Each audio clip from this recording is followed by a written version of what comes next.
Assalamu alaikum and welcome to the live show with Musart. Today we have Yvonne John, who is the author of Dreaming of a Life Unlived, of a story that I think many women out there are suffering silently, of a woman who was unable to have children, that she expressed her feelings through a book, and that now we are here with her today to share her story.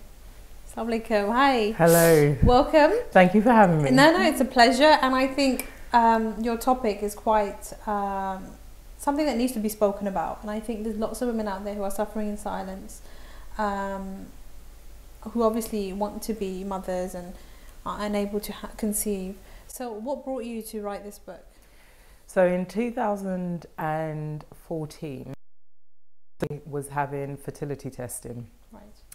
And I'd spent the last 3 years prior to that trying to conceive with my husband. So I got married at 39, and at 40 we decided it'd be nice to try for a family and extend our family. So for 3 years we tried. It was enjoyable at the beginning, but it's something that you don't think is going to be a difficult thing to happen. And as we progressed in that journey, it started to become very difficult and very painful. And I wanted to understand what was happening or not happening. Yeah. So I went to the GP, had to push to get fertility testing. And then we embarked on a year of having testing. So my husband got tested, I got tested. And in October 2014, I sat in my consultant's office and he looked at me and said, "You have what we call unexplained infertility." Right. So they couldn't explain why I couldn't.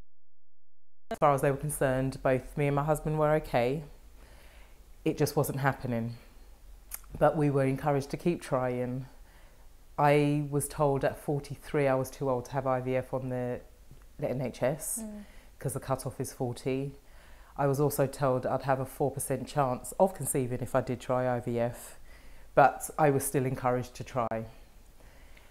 So I remember leaving that office, and in my heart I just knew it wasn't going to happen, and I just went home and broke down and cried. From then it was like this instant reaction where I found that I couldn't be around my friends anymore. So I had friends with young families. I used to, enjoy being around them. I used to enjoy going to see what their kids were up to and hearing about their day. And I found that I couldn't do that anymore. If I was around them, if I went to their homes, I would instantly want to just leave and cry. It was such an overwhelming. And I'd be on a train and I'd watch young families going on a day out, and I just needed to get off because I couldn't hold back the tears.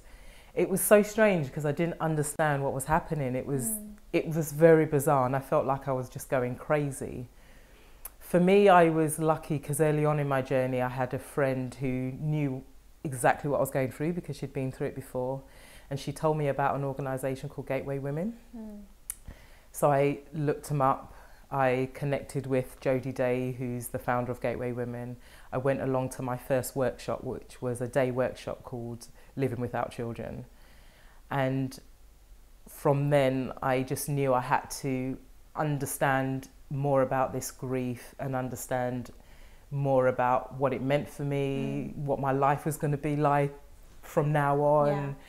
All those kind of things that you just come up in your mind and you just don't understand, you don't know what to do with those feelings. And in February 2014, I joined a Plan B mentorship program with Gateway Women, and it's a year-long program, and it is all about finding your Plan B. And that's where I started to be amongst other women who were in the same situation, which was a great help. And through that, the idea of the book came about. Okay. But did you not try getting IVF yourself? Privately, did that not occur to you? No, for me, at the time, I was too sad and too grief-stricken to even think about it. The emotional journey we had come off just from trying to conceive naturally ourselves was huge. And because I had gone into this place of grief, which I didn't understand for myself, I just really needed to understand what that meant. So I couldn't have gone from trying naturally to straight away wanting to try for IVF anyway, because emotionally I wasn't able to do that. But I also was aware of how costly it can be, because it's about £4,000 to £8,000 a round. And lots of people I know that they do I think they're like 3 times and Yeah. no luck. Yeah. So I think that was probably the fear of that, isn't it? So like even if I do that and still it doesn't work out. Yeah, it is a huge decision to make, and I Yeah. know many women who have gone down that route for it to be unsuccessful as well. And for me, financially, I mean, I couldn't afford to do it anyway. It was something that I wasn't prepared to be in that situation financially and go through 20 grand's worth of IVF and still not have a baby at the end of it. It was a huge thought and a Yeah. huge decision to have to make. And looking at, you know, then there's 2 of us, it's my husband as well. Yeah. It wasn't just about me How going, did your I'm partner going to do feel? this. So we were in different positions because when we met, being in our late 30s, we had the mindset that we probably weren't going to be parents anyway, so that was going to be okay. And it's an interesting thing because it's one of those, you know, there is that whole thing about, oh, you're getting on, Yeah. you know, when are you going to have a child? You've got to Yeah. hurry up. So Yeah. I was certainly very conscious of that. But I also felt at 38 when I met my husband that actually my time to be a mum was probably over. I didn't think it would happen just because people tell you it probably isn't going to happen. So I entered a marriage feeling like actually we're probably not going to be parents. It is going to be okay. It's just that having that year of marriage and really enjoying what was going on, and then that desire to see what could happen, you know, how our families could grow, what our children would look like, all of that just really hit me. And I just felt like, you know what, I would like to try. Yeah. And even at that point, it wasn't this great desire to be a mum because that wasn't me anyway. It was just the desire not to have hit menopause, Yeah. not knowing I hadn't tried, because I felt that actually if I had got to that stage and didn't have children and never even had tried, I felt that I probably would have been a lot sadder for it. So it was that moment of, you know what, we can try, let's Yeah. do it and let's see what happens. So it was a very easygoing, blasé way of Yeah. thinking about Yeah. it. So it was that surprise that when I was told I had unexplained infertility and how that grief just hit me, that grief and the surprise of the grief was so overwhelming that Yeah. I was shocked that it was even there. Wow. And I think that led me, because of the work I did through Gateway Women, that led me to understand actually it was about having a child under the right circumstances and also having a child with that man who I had chosen to spend Yeah. the rest of my life with. Okay, so how did your partner take it? Well, obviously you were very grief-stricken. Was he very, was he as depressed as you, or would you say, or was he like, this is just not meant to be? Was that? Well, so men are very different. Yeah, of And course. at the beginning, I saw him as someone who was not upset at all. He was that person that Nothing fazed wasn't him. Yeah. bothered, oh Yeah. well. Yeah. He never said it wasn't meant to be, but I think because he thought that his opportunity to be a father was over because of his age, he probably just felt, well, okay, so this is what it is. Yeah. And I think him watching me hit the grief so deeply and so quickly also probably stopped him from feeling it, because all of a sudden he had to support me and Yeah. understand what was going on and be there for me. So his opportunity to show any kind of grief, I suppose, wasn't there, because he was holding that back to help me be in this place that neither of us understood where we were. Okay. So when you started to write the book, was this like a healing for you? It was. In the beginning, it was very scary. It was one of these projects. You Now must I'm have cried throughout the Oh. first half of the book while writing it. It was. I think when I remember being in the group, and we were talking about, and one of the things we were all talking about our experiences of being childless and how people react to us and how society sees us. And one of the things that struck me was actually none of us had a voice. It was almost like we'd lost that ability to speak, to be heard, to be listened to even have a place in our families, amongst our friends, all sorts of things. And I just felt like I really wanted us to have a voice back. And I was like, right, I'm going to write a book about this because Yeah. people have to hear. Yeah, yeah. And then I thought, what am I doing? How am I going to write a book? I don't Yeah. know anything about this. Yeah. So it was this very daunting, scary initial process that I just didn't know how I was going to get past that for this book to even come about. Yeah. So I was very fortunate again that I have a friend who does mentoring with women, and she's heard about the book. Her name's Helen Tucker, and she said, you know, I'm going to help you get this book out. So she was one of the people that helped coach me through that, and she helped me put things in place, asked me questions: what did I want to do, how did I want to be seen, and all these things. And also, because it wasn't just about my story, I wanted other women's stories in that. It was about how do we get other women on board, Yeah. and how do we get their stories out. So she really helped coach me through that. Also, because I was having my coaching with Jodie Day and with the support group, that was also helping me feel a lot more confident with telling my story, because the whole thing about telling your story is somebody's now going to know everything about you. Exactly. And you're like, I don't want people knowing everything about me, because Exactly. they're not going to like what they see. Yeah. So there was that element of it. So that's where it was really, really difficult. So there was the element of what truth did I want to be out there, what versions of my story, and all those kind of things. And should I leave this bit out? But if I did, would it be true? So it was working through all of that in the first place. And then once I got to a place where actually I was comfortable with that, and then actually writing the story, it was hugely therapeutic. It was, you know, we hold on to a lot of shame from our past, and it's huge, and it can stop us from even grieving or feeling like we deserve to be in that place of grief in the first place. Yeah. So being able to let go of that because you've embraced it and understand, actually, I made decisions, and these are why I made those decisions.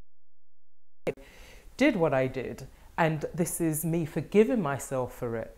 To hold on to that and to embrace it was so empowering that actually then it gave me the strength to continue on this journey and write my story and become whole with it.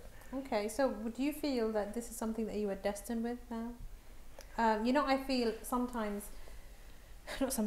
many times we go through lots of hardships and struggles in our life, and I feel they are like a lesson for others around us. Like somebody's got to do it. I don't know, because I don't know if you're into the whole mindset thing and law of attraction and things like that, because when you said at the beginning to me, and this quite struck me, is when you said, oh, we felt we're not going to have kids anyway. Do you think because you had implemented that mindset that just carried that on, and maybe that's why you didn't have children?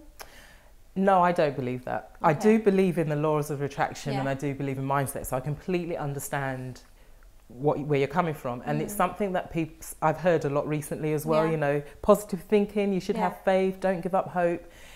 And if you think about the fact that there's people who don't want to have kids but have children, so how does that come about? You know, there's people that don't believe in a certain thing, and that thing does come to life.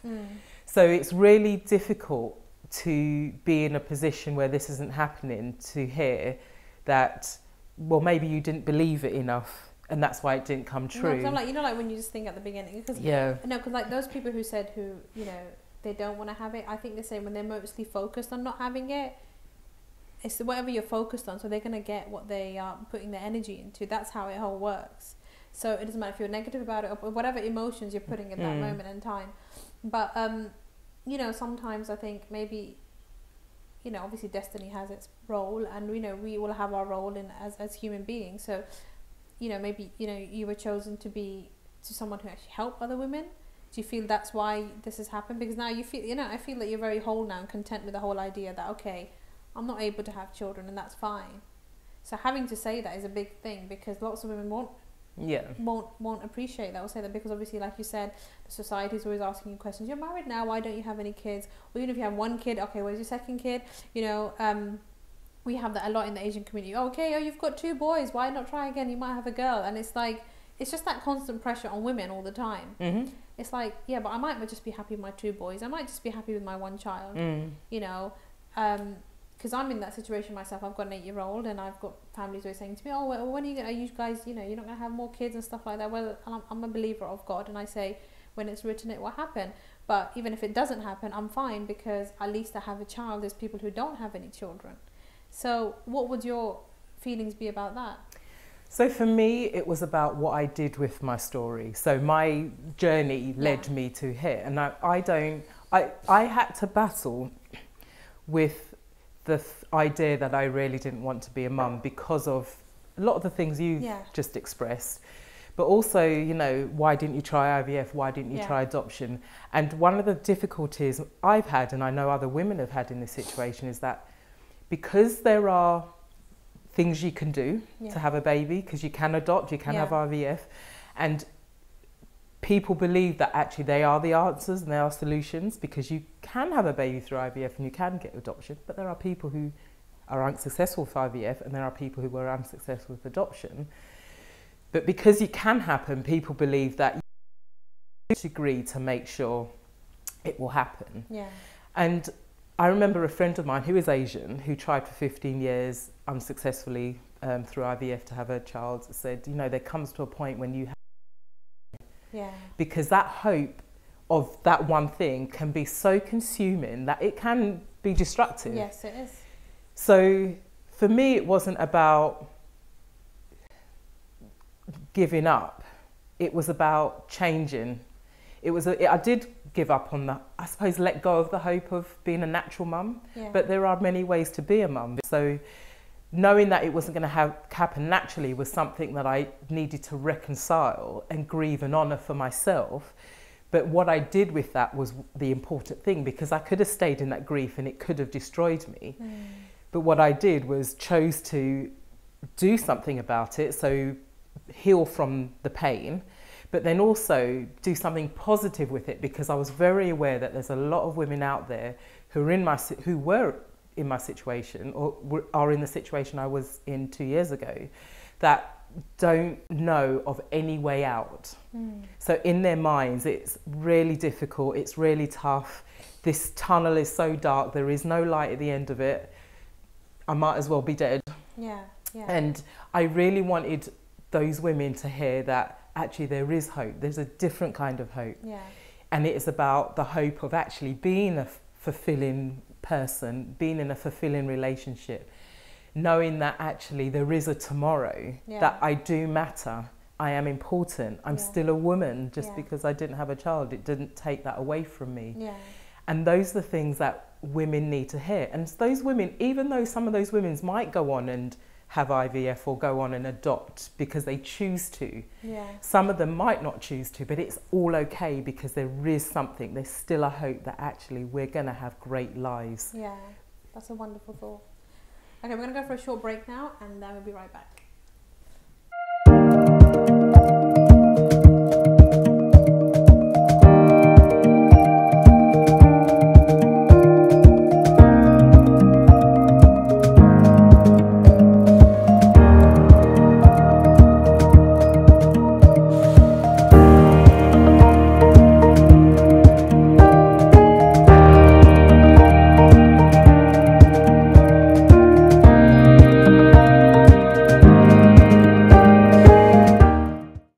Sale. Massive clearance sale is going on from 1st November 2017. Salma Designer Abaya House is giving you up to 70% off on all designer abaya, 60% off on designer kaftan, 50% off on waistcoat, 50% off on Islamic books, 500 gram ajwa dates only for £10, and many more items. Visit our store to get this clearance sale. Salma Designer Abaya House, 118 Whitechapel Road, London E11JE. Telephone 02070182375. আমাদের কমিউনিটিতে cargo বিজনেসের প্রসার ঘটিয়েছে GMG. এক যুগেরও বেশি সময় ধরে GMG আস্থার সাথে সেবা দিয়ে যাচ্ছে। সস্তা বিজ্ঞাপনে প্রতারিত হবেন না। জিএমজি বাংলাদেশ বিমান অনুমোদিত একমাত্র কার্গো সেলস এজেন্ট। কার্গো সেবা নিলে বেস্ট সেবাটাই নিন, নিরাপদ থাকুন। জিএমজি কার্গো, আস্থা ও বিশ্বস্ততার প্রতীক।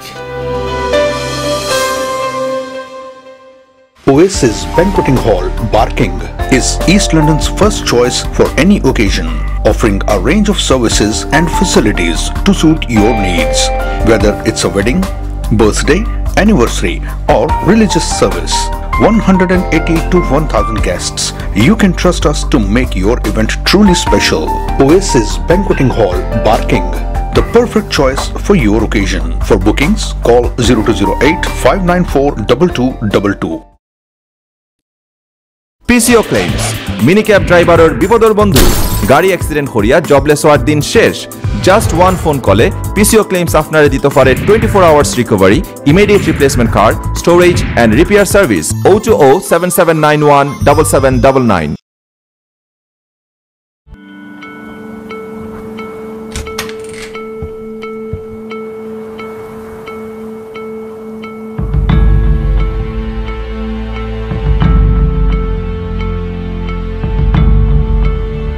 Mom, isn't Dad come back home?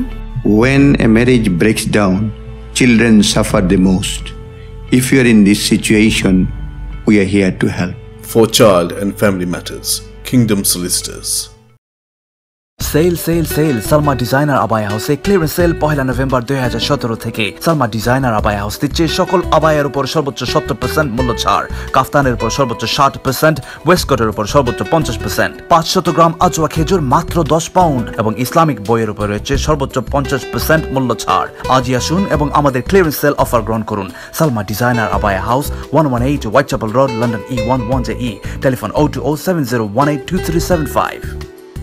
Hello there. Legal Taxi's mobile app is an amazing cloud-based taxi booking solution. The taxi drivers and passengers can access this application anytime and anywhere. Are you trying to call up a taxi? Well, don't waste your precious time anymore.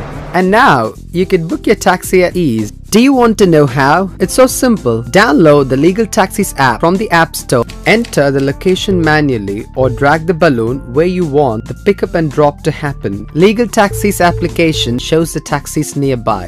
On a single click, your request is sent to the nearest driver. The taxi driver will receive your request and accept it instantly. In return, you will receive the notification and you could check the current location of the taxi with the estimated time to reach your pickup location. At the end of your journey, you will receive the receipt of taxi fare in your mobile app. Legal Taxis app not only allows you to book regular taxis but also black cabs, mini cabs and hackney carriages. Book your taxi today for a great voyage at Legal Taxis. Welcome back. As like I said before, we are here with Yvonne John, who's talking about mothers without having children. So, coming back to a very interesting thought before the break was you talking about there is a lot more to life than just having kids. I think that's a wonderful thought because lots of women forget that. Lots of women forget that. And I think it's just that embedded environment that we're born in. Okay, women are meant to be at home, have kids, bring up these children and create great little human beings, and that's our life, that's it. But it's actually more to that, and I think sometimes, I say to a few of my friends who can't have kids, I'm like, actually you're lucky, you don't have to worry about holidays, you can just chill out, you can live your life to the max. Trust me, it's very stressful. Wake up in the morning, I argue with my daughter every single morning when I have to drop her to school, trust me, and it's like, and like her running around screaming and just chasing each other around the house, like, it's so stressful. I'm not going to be ungrateful and say I'm not grateful for my child, but there's always two sides of a coin, if you get my point. So how do you teach in your book that life is more fulfilling? Like you said, there's that tunnel is not always dark, there is light, there is hope, and I think many people forget the main purpose of life is us appreciating ourselves first. Yeah. So once we appreciate ourselves, then we can appreciate life. Yeah, that's an interesting point as well. Yeah. I mean, self-compassion was a huge part of our healing process. Because we forget to look after ourselves, and whether you're a mother or you're not a mother, we naturally would just be plodding along with our lives, getting on with the busyness, and we forget to take time out for ourselves.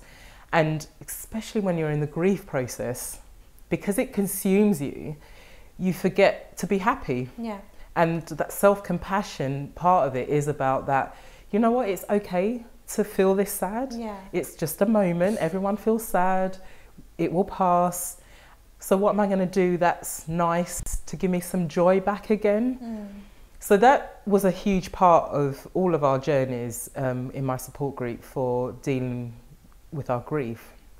And one of the things that I felt it was really important to get across was actually, because we have so many messages, and you mentioned one of them, is that as young girls, we are going to get married, we're going to have babies, we're going to be these wonderful mums, and we're going to be superwoman. Exactly. And then we're going to have also careers, because we would, as teenagers, we were then told, get educated, have a great go to university, have a job. And I remember for myself, and it's a big thing in the Caribbean community, it is about, you know, don't come home with babies, and exactly. make sure you have a good job first. Exactly. So you have all these messages that actually are not balanced. And therefore you go out into this world trying to find your way in it. And it can be such a confusing thing. But the one thing you know you're supposed to do is get married and have children. And in that order, because that's certainly the message I had as a young adult. So I remember going out into this world in my 20s, went to university and found that actually I didn't know who I was, because we're not taught about learning who we are. And so you don't know your strengths and your weaknesses. You don't know how actually you can be great in whatever you choose to do. And then I certainly didn't know how to date. So I muddled my way through it. And then all of a sudden I was supposed to get married. And I'm like, oh, I don't get this. And I actually thought I didn't want to be that woman. I always wanted to break the boundaries and not be in the box people told me I should be in. So you get to this place where you suddenly want to have all of that. You don't know how to get it. And then you might get some of it. But then you don't get that one thing that you truly think you should be getting, because as women, no matter what, we're going to have a child. We are going to be mothers. So all of a sudden you're in this place where you're not going to be a mum, and you don't know what that means for your womanhood, for you as a career woman, if you call yourself a career woman, or whatever it is, as a sister, as an aunt, as a friend. You don't know what any of that means anymore. So I felt it was really important for women to hear that actually we can have fulfilling lives, we can regain our joy, we can do something, and it doesn't have to be. And the perception is, and I've had this quite a lot recently, is that because you don't have children, you're going to have a really good career. And actually, we're not going out to be gung-ho in our jobs and have this wonderful career now, because there are mothers who have wonderful careers. So that actually isn't my prelude to becoming this great successful career woman. I just want to be successful in whatever I choose to do. So it's about being able to make those choices. And I think women without children, women in this situation, feel like they've lost a lot of choices because they don't belong. Because they can't possibly be a fulfilling woman, a fulfilled woman, because they're not a mum. So it's all of those things. So it was giving women that hope that actually we can make choices. We still matter. We still count. It's about looking after ourselves within that, though, and it's about we're allowed to make these choices. People call us selfish for certain things because we want to go off and do this, we want to go off and do that. We might choose to go off and travel the world, you know, but it's about being able to do that without the condemnation and the criticism around it. And I think that's another thing women find it hard, because we are criticised a lot because we're not mums. What would you say to women who are being told, okay, oh, don't worry, you've got nephews and nieces, it's okay, you don't need to worry about having kids, you know? How would you deal with that kind of grief? What would you tell these women? So the women or the women on the other side? The women who are hearing that, who have not got children. Because I think that's very hard to hear, because I know, like, it's your blood at the end of the day, and, you know, you think, oh, it's my brother's son, or it's my daughter, you know, sister's children. But, you know, at the end of the day, that, you know, you go home empty. And obviously lots of women, I think, they indulge in that. I've seen those women who... You see them giving more love than the mother sometimes to those children, because they feel this is their source of having that exposure to children. But then, you know, they go away, obviously, you know, if everybody's got a heart, and, you know, they go away feeling down, you know, they're not mine. At the end of the day, I have to give them back. What advice do you normally would you give to these kind of, because you know, you mentioned earlier that, you know, you're going to be doing workshops and things like that. So I think there's one of the big questions that women will have is, how do I deal with that kind of grief? I think the whole thing is about dealing with the grief. it's, you know, for me, it was joining Gateway Women and finding that support. And there are workshops, there's an online community. So there is a lot of women out there that can give you that instant support around it. It's very difficult to say to someone how to deal with the grief because everyone's journey with that is different. But the important thing around it is don't do it on your own because you can't. It is about reaching out and finding that help and being around women who understand. People, there are a lot of women out there, a lot of mothers out there who think they can understand or who don't want to see us hurt, so they're going to offer advice, but that advice isn't helpful. And some of the advice is, you know, well, you count yourself lucky because you have got a good job, or count yourself lucky because you have got nieces and nephews. That isn't helpful because actually that doesn't deal with the sadness that we have. So, you know, being in a community like Gateway Women is a great place because, as I said, women understand what it is like to be there, and it's about the acknowledgement of that grief and understanding what that grief is all about so that you can work through it. And what I found is when you're able to embrace that grief and you understand it, when you hear comments like that, you can actually look after yourself within it. Because there's sometimes I hear it and I still get annoyed because you're like, oh, really? Is that all you've got? You know, it's not a you know, my nieces and nephews, they're not my compensation for not being a mum. They are a part of my life that I enjoy. They live quite far from me, so I don't have a close relationship with them. But I have other people, I have friends with kids that I will have a close relationship with. But it's almost like saying mothers don't have that same relationship with their nieces and nephews. Well, actually they do, because that's the nature of relationships. What's important within that is me being able to make it okay for me to hear that comment and not want to throw something at someone or hit them because, oh, hang on, you don't get it. You know, why are you saying this to me? And I don't feel like that crazy person because the danger is actually you hear those comments and you go away and you just want to cry because, you know, you sit in this place going, oh, they really don't understand, they don't get it. Why do they say these things to me? It's not helpful. I think this is the thing, and I think regardless of I think educating the women who, I personally believe, educating the women who can't have kids, I think we should educate the society of being more vigilant. Which I think people don't really realise how worse. Sometimes people might not want to have kids, because I know couples who purposely don't want to have kids, and they're happy living their life, but still people go in and interfere, and it's like, why are you interfering? That's I think, I don't know if it's in the Caribbean or if it's in the Asian society, but it's like people just don't have that barrier anymore. It's like they don't realize you're actually entering a very private barrier. You know, you're intruding onto them, and it's not fair. You know, it's like, have some etiquette, you know, have some manners. You know, don't go around barging and saying, oh, okay, why have you got another kid? And, or what, why do you have only two? Or, you know, people don't want to hear that, and it's just, I think those people need to be educated more. We need to do workshops on those people. Say, respecting other people's lives. You know, and if everybody did that, then we wouldn't have this kind of emotional turmoil that all these women are going through. Well, I mean, again, that's another part of this, and that's another part of what childless women don't want to talk, or why they don't want to talk to other women, because of what can come back and the questions that come back.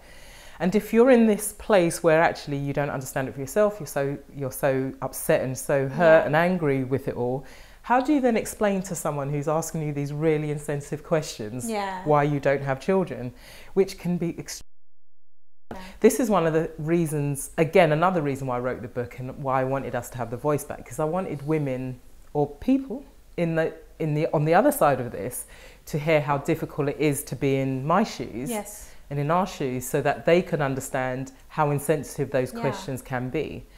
But let's face it, these are normal questions, you know, and to me, it's about where they're coming from. So sometimes I say to people, understand the relationship of the person you have with the person you're talking to, because if it's close, you may be able to answer those questions, but if it's not close, why would you?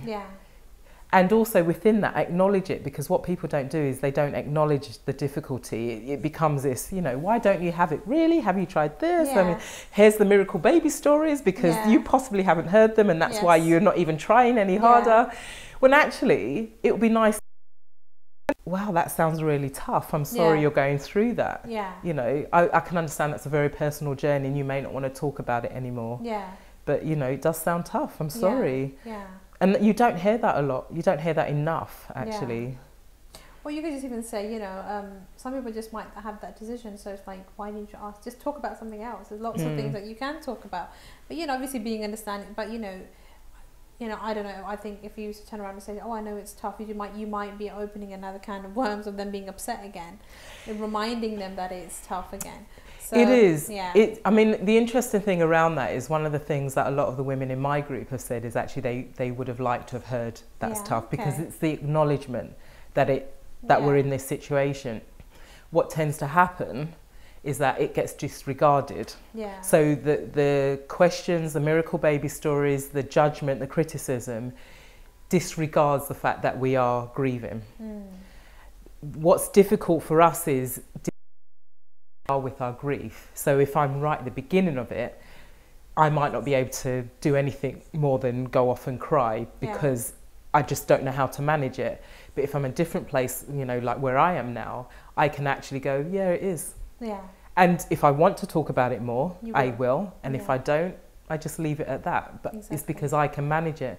And that's the whole thing I'm saying about, and the encouragement I'd give to women who are in this situation about reaching out and finding that help is about actually getting to a place where you can manage it for yourself. Sometimes I heard something the other day that actually I wanted to run off and cry about. What was that? It's just about, you know, have you... that simple thing, and I thought, really, do you still have to say this to me? I'm not. And it brings up a lot of old feelings around it, and all the stuff I'd worked through with did I really want to be a mum and all of that, you know, and maybe I didn't try hard enough. And actually just before that I had known of some other women through IVF who are my age and older who have been successful and are now carrying babies, you know, through IVF. And I'm sitting there going, oh, maybe I didn't try hard enough. Yeah. Because it does come back to you. It's not something that you go through your 5 stages of grief and it's over. It's always, it's just about, actually, it's not as deep. It didn't hurt as much, but it was there, and it was a trigger that had caused me to sit down and think, well, why is that triggering for me? What is it about that? No, remember, Yvonne, you've chosen this and you've done this and whatever. And I was able to look after myself and not be so consumed with the anger of it, but be actually use the self-compassion part of it to just be able to nurture myself, comfort myself and be okay. You know, it's okay that you felt that today. Yeah. You know, it's normal. Oh, okay, what do I need to do for myself now to just make this okay? And that's the difference. But what about if people turn around when they say to you, oh, why don't you adopt then? There's always a choice of adoption. You know, how do you feel about that? So I think adoption is a very brave thing for people to do, and it's a very personal choice as well. And I know someone who's going through it right now myself. It's something for me, it wouldn't have filled the gap and it wouldn't have healed the pain, because for me it was about having a child with my husband, and it was about seeing genetically what our child would look like, who they were going to take after, and you know, we were going to gang up. I had all the stories in my head what me and my child were going to do against my husband, and he had the same stories. Who were they going to look like? So my grief and my desire to have children was centered around that family unit. So for me, it wasn't about, I just want any child. So that was where my choices came from. And again, also it was about the two of us, because it wasn't also about me just going, oh, let's just have a child, let's try this, let's go and adopt. It was also about the conversations having with my husband. And I think I just felt, given how I felt about it and the conversations we had, that actually it wasn't something that would have been productive for us. And also, as I said, I was working through my grief. I'm still working through that, and I'm not in a place where I say, okay, we're great now, we've worked through all this grief and it's okay. I'm still in a place where actually there's things I'm still discovering from it, and I'm still working through those things for myself and with my husband. So for me, as I said, it just wasn't something that is something I wanted to do. I admire a lot of people for making that choice because it is a tough decision to make. Children, you know, which is a shame because...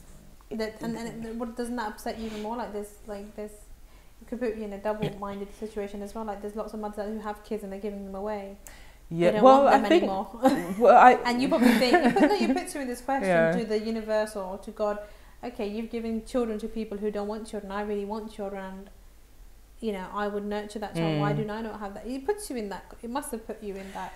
For me, it didn't, but I've heard that conversation. I've been a part of those conversations before, and again, that comes down to your mindset, your relationship with God, and all those kind of things, and that's where it comes from. For me, because of my relationship with God and how I see that, I didn't have those thoughts, but I can completely understand why people do. And this is where I come from with the whole, well, why didn't you think, you know, if you had thought more positively about it, if you really wanted it more, it would have happened, when actually, if that was true, these things wouldn't be happening. There is no rhyme and reason to it. I certainly don't think there's a lot of women out there going, I don't want this child anymore, hey, put it into care. You know, I think it's very complex, and there's the situations are just, the circumstances around children being taken away and being in care are very complicated and very difficult and very sad, and it's sad that they have to be there. And I think that adds to another difficulty and another layer of the difficulty to these then children trying to live in this, I want to say normal, but not use it in that context, but in this life that for them is very difficult to adjust to because of the tragedies they've seen. And that's where that special parenting comes into it. And I don't know how many people actually think about that, because the joy of, oh, I'm going to have a child and take this child in is a great thing.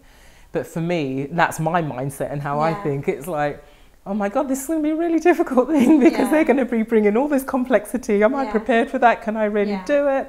And I don't know if I can. That's my honest thought about it. I really don't know if I can, but it, you know, it's something that I think you have to really think about. Okay. But one thing I'd like to ask you is, like I ask all my guests, what advice would you give to those women who have been in a similar position like yourself? And before that, actually, where is your book available? If anybody wants to pick it up and read it and be inspired from it, can you tell the audience, please? So you can get, if you just go on to amazon.co.uk and look up Dreaming of a Life Unlived, you will find it. You can get the Kindle version via blurb.co.uk, so that's BLURB. Okay, and what advice would you give to those mothers out there, if you want to look at them and let them know? So I'd like everyone to know who is in this situation that there is hope. It's a different kind of hope, but there is hope. And you can find a fulfilling life without children. But the first thing you need to do is reach out. Don't be silent anymore, because that silence can be very crippling. Whatever you're thinking, whatever you're feeling is absolutely normal. Gateway Women is a great community. I'm a part of it, and it's a great resource for women who are just like you, just like me, who are so sad that they couldn't be mums. It's a great resource to be around women that understand, that truly get it, that will love you no matter what, and they will embrace you for everything and help you just to understand and work through that grief. Oh, thank you. Well, it's been a pleasure having you here. And if you're watching and if you're out there and you need help, like Yvonne has mentioned, you know, help is always there, and you know, life is always not written to one thing. So as I said before, I believe everyone is here for a purpose. Find that purpose, love yourself, and life will fall into place. Thank you for watching the live show with Musart. Until next time, thank you.